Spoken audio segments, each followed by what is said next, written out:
আপনারা জানেন কোরআন মাজিদে ফেরাউনের যেই ফেরাউন শব্দ উল্লেখ করা হয়েছে, এই শব্দটা আসলে তার একটা উপাধি। তার নাম পাওয়া যায় মানিফতা অথবা মারমেফতা। এটা হচ্ছে ফেরাউনের অরিজিনাল নাম। ফেরাউন হচ্ছে তার উপাধি।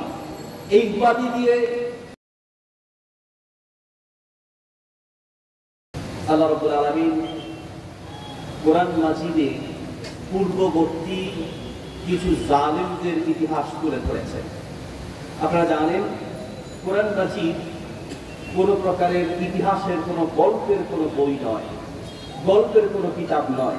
তবে মাঝে মাঝে কিছু কিছু ইতিহাস তুলে ধরেছেন কিয়ামত পর্যন্ত আগন্তুক মানুষদেরকে শিক্ষা দেওয়ার জন্য। ঠিক তেমনি ফেরাউনের ইতিহাস তুলে ধরেছেন। আপনারা জানেন কোরআনের অসংখ্য আয়াতে এবং অসংখ্য পৃষ্ঠায় ফেরাউনের ইতিহাস, মূসা আলাইহিস সালামের ইতিহাস তুলে ধরেছেন। ফেরাউনের ইতিহাস তুলে ধরতে গিয়ে আল্লাহ তাআলা বলেছেন ফালিয়াউমা নুনাজ্জিকা বিবাদানিক। ফেরাউনকে লক্ষ্য করে বলেছেন তোমাকে আমি শক্তি বানিয়ে রেখে দিয়েছি, কিয়ামত পর্যন্ত আগন্তুক প্রত্যেকটা জালেম যেন তোমার থেকে শিক্ষা গ্রহণ করতে পারে। আপনারা জানেন কোরআন মাজিদে ফেরাউনের যেই ফেরাউন শব্দ উল্লেখ করা হয়েছে, এই শব্দটা আসলে তার একটা উপাধি। তার নাম পাওয়া যায় মানিফতা অথবা মারমেফতা। এটা হচ্ছে ফেরাউনের অরিজিনাল নাম। ফেরাউন হচ্ছে তার উপাধি। এই উপাধি দিয়ে তাকে এখন পর্যন্ত আল্লাহ সুবহানাহু ওয়া তাআলা অক্ষত রেখে কিয়ামত পর্যন্ত আগন্তুক জালেমদেরকে শিক্ষা দিয়েছেন। পৃথিবীর জালেমরা শুনে নাও, পৃথিবীর জালেমরা শুনে নাও, ওয়ায়ামুতুহুম ফি তুগয়ানিহিম। আল্লাহ সুবহানাহু ওয়া তাআলা মাঝে মধ্যে জালেমদেরকে সুযোগ দেয়, ছাড় দেয়। তবে মনে রেখো এই ছাড় আর সুযোগ আজীবনের জন্য নয়। আল্লাহ যখন ধরবে পৃথিবীর কেউ ঠেকাতে পারবে না, ঠিক না? পৃথিবীর কেউ ঠেকাতে পারবে না, পৃথিবীর কেউ ঠেকাতে পারবে না, তার বাস্তবতা। আমরাও মাঝে মাঝে সেই ফেরাউনের ইতিহাস ভুলে যাই, সেই মূসা আলাইহিস সালামের ইতিহাস ভুলে যাই, সেই নমরুদের ইতিহাস ভুলে যাই, সেই ইব্রাহিমের ইতিহাস ভুলে যাই। হাফিজ হুজুর রাহিমাহুল্লাহ বলেছিলেন শোনো, ইসলাম নামক বৃক্ষের গোড়ায় শুধুমাত্র পানি ঢাললে হবে না, প্রয়োজনে রক্ত ঢালতে হবে। ইসলামের ইতিহাস এটা কুস্তুমা কীর্ণ, এটা ফুল বিছানো সজ্জার ইতিহাস নয়। ইসলামের ইতিহাস শুধুমাত্র খাওয়া দাওয়ার আরামের বিছানায় ঘুমানোর ইতিহাস নয়। ইসলামের ইতিহাস প্রয়োজনে ইসলাম হেফাজতের জন্য, দেশ রক্ষার জন্য জীবন দেওয়া, রক্ত দেওয়ার ইতিহাস। নবী সাল্লাল্লাহু আলাইহি ওয়াসাল্লাম সেই ইতিহাসকে স্মরণ করিয়ে দিতেই তিনি সহিহ বুখারী প্রথম খণ্ডের 16 নম্বর পৃষ্ঠার একদম শেষের দিকের একটি হাদিসে বলেছেন ইন্না মিনাশ শাজারি শাজারাতান মিসলুহা কামাসালিল মুসলিম। শোনো, একজন মুসলিমের দৃষ্টান্ত হচ্ছে একটি গাছের মতো। কোন সেই গাছ? আরাতু আনা কুলা ওয়া হিয়া তাখলা। রাসূল সাল্লাল্লাহু আলাইহি ওয়াসাল্লাম দৃষ্টান্ত দিতে গিয়ে খেজুর গাছের কথা বলেছেন। কেন তিনি খেজুর গাছের কথা বলেছেন? এজন্যই বলেছেন খেজুর গাছের খেজুর দিয়ে মানুষ উপকৃত হয়, খেজুর গাছের ছায়া মানুষ উপকৃত হয়।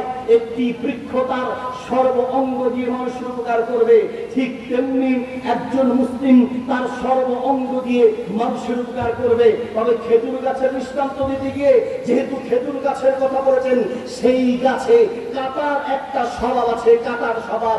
আল্লাহ রাসূল বোঝাতে চেয়েছেন মুসলমান তার সর্বাঙ্গ দিয়ে নিজের জীবন বিলীন করে মানুষের খেদমত করবে, মানুষের উপকার করবে, সবার সাথে নম্র থাকবে। কিন্তু যখন দেশের উপর আঘাত আসবে, যখন ইসলামের উপর আঘাত আসবে, যখন প্রিয় নবীর ইজ্জত নিয়ে কথা বলা হবে, যখন সাহাবায়ে কেরামের শানে কটূক্তি করা হবে, মুসলমান তখন কাটার সেই স্বভাবটা দেখাবে, ঠিক কি না? সম্মানিত উপস্থিতি, মুসলমান তার সর্বশক্তি দিয়ে মানুষ উপকার করবে এমন হাজার দৃষ্টান্ত আছে। আপনারা জানেন ফেনীর বন্যার ইতিহাস, আপনারা জানেন, আমরা দেখেছি বহু নেতাও সহযোগিতা করেছেন, বহু মিডিয়ার লোকও সহযোগিতা করেছেন, কিন্তু কয়দিন করেছেন? যেই কয়দিন পানি ছিল, পানিতে নেমে একটু ছবি তুলে, একটু ভিডিও করে, একটু ক্যামেরায় তুলে জাতির সামনে প্রকাশ করেছে আমরা সেই দলের ত্রাণ বিতরণ করেছি। কয়েকদিন গেল, ব্যাস তাদেরকে আর খুঁজে পাওয়া যায় না। কিন্তু আলহামদুলিল্লাহ, মানুষের বিপদে ওলামায়ে কেরাম সেই বন্যার শুরু থেকে ছিল, এখনো আছে, ইনশাআল্লাহ সর্বদা মানুষের খেদমতে সবাইকে সবার আগে যাদেরকে পাওয়া যাবে তারা হচ্ছে ওলামায়ে কেরাম, ঠিক কিনা?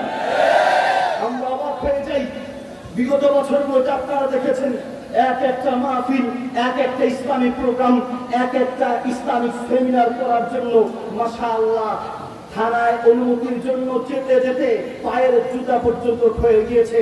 আমি বলতে চাই, এই লক্ষ জনতার সামনে, লক্ষ মানুষের সামনে স্পষ্ট ভাষায় বলতে চাই, এই দেশ মুসলমানদের দেশ। এই দেশের স্বাধীনতার পিছনে যারা জীবন দিয়েছেন, সেই মুগ্ধ, সেই আবু সাইদ এবং 1971 সালে যারা জীবন দিয়েছেন, তারা ইসলামপন্থী ছিলেন, মুসলমান ছিলেন, রক্তদেবী ইসলামপন্থীরা। আর তোমরা খাবে তোমরা বামপন্থীরা, মুসলমান মেনে নিতে পারে না, ঠিক কিনা? ইসলামপন্থীরা যেমন জীবন দিয়ে এদেশকে স্বাধীন করেছে, এদেশের মাটিতে ওপেন স্বাধীনভাবে ওলামায়ে কেরাম ইসলামের কথা বলবে, ইসলামের কথা বলার জন্য কোন অনুমতির যেন প্রয়োজন নিতে না হয়, ঠিক কিনা? আল্লাহ সুবহানাহু ওয়া তাআলা আমাদেরকে তৌফিক দান করুন। জাযাকুমুল্লাহু খায়র, বারাকাল্লাহু ফিকুম, ওয়াসসালামু আলাইকুম ওয়া রাহমাতুল্লাহি ওয়া বারাকাতুহু।